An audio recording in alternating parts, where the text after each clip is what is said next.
Ассалаумағалейкум достар, баршаңызға жақсы көрілім тілейміз. Достар, біздің бүгінгі шығарылымда сіздермен бөлісетін жаңалықтардың аңдатпасы мынадай. Ливерпуль 2-5 есебімен Реал Мадридке өз алаңында ойсырай жеңілді.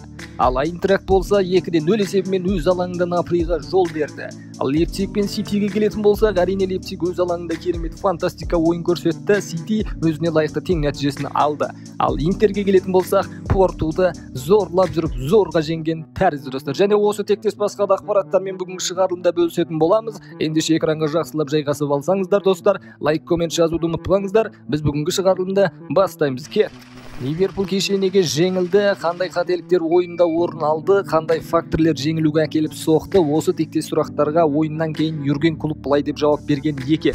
Юрген Клоп айтады, ойынның алғашқы жарты бөлімінде біздің ойыншылар өте керемет, өте жоғарғы деңгейде ойын көрсете білді. Алайда екінші тайм басталғаннан кейін бір үшінші гол кірді, үшінші голдан кейін біздің ойыншылар өз алаңымызда өздерін жақсы сезіне алмай қалды. Орталықтан мен мүлдем ойын көрмедім және жақсы ауысымдар жасап көрдім. Алайда оның барлығы дерліктей көмектеспеді. Екінші таймда Реал Мадрид әлде қайда бізден басым болды дейді. Және де айтады, екі команда да бүгінгі ойында жеңіске лайықты болды дейді достар. Ал енді мен бұнымен келісе алмаймын. Юрген Клоптың шәкірттері алғашқы 15 минутта енді келісем жеңіске лайықты болды, бірақ дей тұрғанмен Ливерпулдің ойыннан мен айтарлықтай ойын көрген жоқпын. Кешегі ойында Начо енді өте керемет ойын көрсете білді және Салахты ойыннан жоқ қылып тастаған тәрізді достар. Сіздер қалай ойлайсыздар? Өз ойларыңызды төменге жазып кетіңіздер. Достар, Ливерпулға келетін болсақ, өздерінің алғашқы таймның командасы екенін кешегі ойында жақсы көрсетіп тастаған тәрізді. Тіпті анау айтарлықтай дараланып шыққан ойыншы болғанда жоқ. Бірақ дей тұрғанмен достар, кешегі алғашқы 2 голға дейін бір 3 ойыншы шамалы көрінгені бар. Біреуі Трент Александр-Арнольд, екіншісі Мухаммед Салах, үшіншісі Дарвин Нуньес достар. Дарвин Нуньес жайлы айтатын болсақ достар, кеше Дарвинде бір 2-3 момент болды, пас беретін жақсы, тіпті гол соғып кетуге апару мүмкін еді. Бірақ потеря болып қалады, топтан айырылып қалады. Жалпы бір сөзбен айтқанда Дарвин әлі пас бергенді ұқпайтын тәрізді.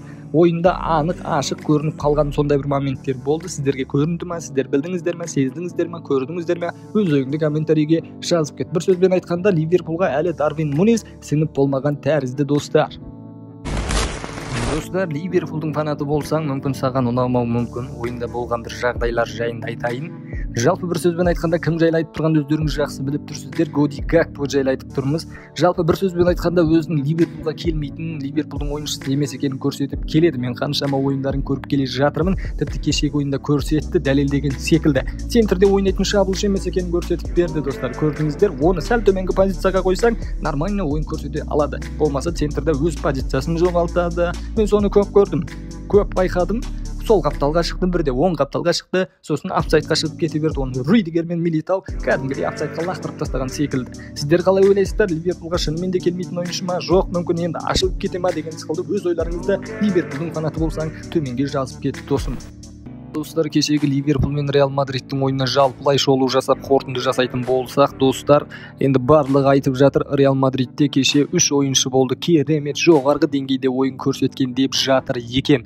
Және мен бұған достар ешқашан келіспеймін. Кеше ойында бір емес 4 ойыншы бірдей керемет ойын көрсете білді. Оны атап өтетін болсақ, көбісі айтып жатыр, Винисиус енді фантастика ойын көрсете білді.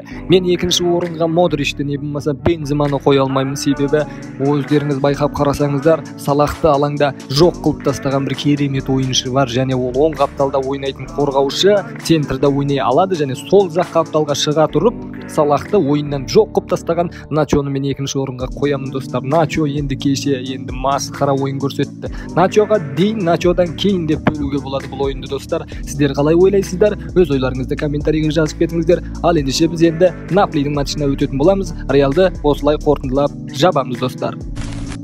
Ал достар, осымен Наполи мен Айнтрахтқа өтейік. Мен Реал жайлы көп айтпай қояйын. Оны айтатын болсам, мен оның фанатымын шыны керек. Ол басқа әңгіме болып кетеді. Мен бейтарап жайында айтайын. Жаңа 3 ойыншыны айттым, қандай ойын көрсетті, кімдер мықты болды. Жалпы бір сөзбен айтқанда, Реалдың ойынын Алаба Трама алғанға дейін және одан кейін де екіге бөлуге болады деп ойлаймын. Және Начо шықтыра ойында құлпыртып жібергенін өздеріңіз көрдіңіздер. Сол үшін осымен Реал және Ливерпуль матчтарын аяқтаймыз. Айнтрахт пен Наполиға өтеміз достар. Наполидің қызықтарын айтатын боламыз достар. достар, жалпы бір сөзбен айтқанда өзім бұл ойынды тікелей эфирден көрмедім, сол үшін шамалы шолу жасайтын боламыз. Енді Ливерпуль мен Реал Мадрид секілді ұзақ болмаса да шамалы айтатын боламыз. Кеше Хвеча гол сала алмай қалды, оны көбісі кінәлап жатыр. Неге сала алмай қалды? Ол өте керемет жоғарғы деңгейде ойын көрсетіп жүр еді ғой деп. Бірақ дей тұрғанмен Хвечаның жарақаты бар екенін ұмытпауларыңыз керек достар. Ендеше әрмен қарай жалғастырамыз. Жалпы достар, Хвеча жайлы бір керемет ақпаратты айтып кеткім келіп отыр. Жалпы футбол әлемінде керемет аңыз ойыншылар, тіпті мықты журналистер, жанкүйерлер айтып жатыр екен, Хвеча кәдімгі Месси мен Роналдоның қосындысы секілді. Өте жоғарғы деңгейде ойнайды, аяғында допты шабыстырып алатын секілді. Шынымен де қарасаңыз, ойында аяғына доп оратылып жүретін секілді достар. Жалпы Месси мен Роналдоның қосындысының бір 10% болса да, ол ойыншы деген енді әлемдік деңгейдегі ойыншы деуге болады ғой достар. Енді өздеріңіз көріп тұрсыздар, Хвеча жайлы бұдан артық ақпарат керек емес секілді. Ой достар, енді мынау қара бала жайлы айтатын болсақ, Осимхен жайлы бір керемет ақпараттар бар. Естеріңізде болса, осыдан біраз жыл бұрын Холландты өздеріне алғысы келген болатын, және соны аламыз, Холланд міне келеді, келеді деп тұрғанда Дортмундты жұлып кеп алып кетті. Содан кейін енді жалпы Осимхенді тауып алды ғой. Наполиға келетін болсақ, енді шынымен де Наполидің спорт директорына мен шынымен де ғұлама дегім келеді. Осындай керемет ойыншыны жұлып тауып тартып алу осындай бір моментте екінің бірінің қолынан келе бермейді, Перестен басқа достар.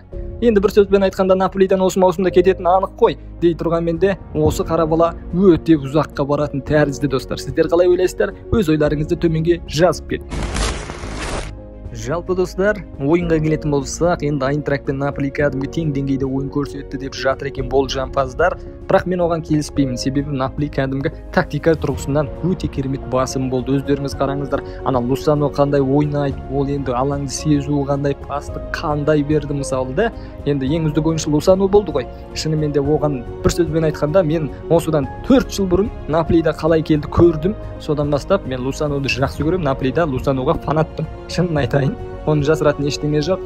Ал енді Айнтрахттың қызыл қағазын ойға алып қойсақ болады. Қызыл қағаздан кейін жақсы ойын көрсете алмай қалды. Бірақ оларда да жақсы моменттер болды. Дей тұрғанмен Наполи әлде қайда бір басым болды. Сол себепті Наполи өзінің еншісін бөліп алған тәрізді достар кешегі ойында. Достар, бір Наполи жайлы бір керемет ақпарат айтайыншы. Бір сөзбен айтқанда, бұл Наполидің барлық ойыншысы қосалқы құрамның ойыншыларының өзі кәдімгідей формасын тіктеп алған ба, керемет физикалары, барлық алаңға шығады, керемет ойын көрсетіп тастап жатыр. Өте керемет. Жалпы Наполидің құрамының тең жартысы сатылатын құрам ғой достар. Биыл жазда Наполи талан-таразға түсетін болады, бірақ дей тұрғанмен қаншама жыл армандаған Италия А сериясын осы жылы алатынына мен де шынымен қуаныштымын. Осымен Наполиді қорытындылаймыз достар. Лейпциг пен Манчестер Ситиға келетін болса, алғашқы таймда Манчестер Сити қонақта екендігіне қарамастан керемет жақсы ойын көрсеткен болатын. Енді анау Гюндаганның пасынан кейін Марездің соққан голы енді өте керемет гол болып есептелінеді достар. Сіздер қалай ойлайсыздар? Мен ойымша өте әдемі соққы бола білді. Дәл солай Манчестер Сити ойынды өз бақылауында ұстап, үзіліске керемет жақсы көңіл күймен, жақсы нәтижемен кеткен болатын достар. Мен осы бір сәтте ойладым, екінші тайм басталады, қазір Холланд, ойбай Марездер шабуылды бастайды, сосын тағы 1-2 гол салып тастайды дау деген болжам жасаған болатымын, және мен қателестім. 60 минут, 70 минутқа барған кезде Лейпцигтің кәдімгі екінші тынысы ашылғандай болды. Ойында тұрақтылық байқалды, аяғында допты көп ұстай бастады, нәтижелі пастары қандай керемет болды. Соның нәтижесі айланып келді, бұрыштамадан енді ойбай Гвардиолды айтпасқа болмайды достар. Қандай баспен нүктені қалай қойып берді. Және мен сол кезде білдім, Манчестер Ситидің осы тең нәтижеге қанағаттанатын себебі Манчестер Ситидің бір гол салып теңестіріп болмаса бір гол салып басып тастасаң, кәдімгі өздерінің дұқсынып қала ма, сондай ойындар өшетінін мен осы соңғы кездерде байқап жүрмін. Дәл солай болды. Тіпті мен әуелі Лейпцигтің жеңіп қоюына да сенімді болып отырдым. Дәл осылай ойын аяқтады. Енді Манчестер Ситидің алаңында қандай болатын ойынды көретін боламыз, және Лейпциг өтіп кетсе таңғалмаңыздар достар.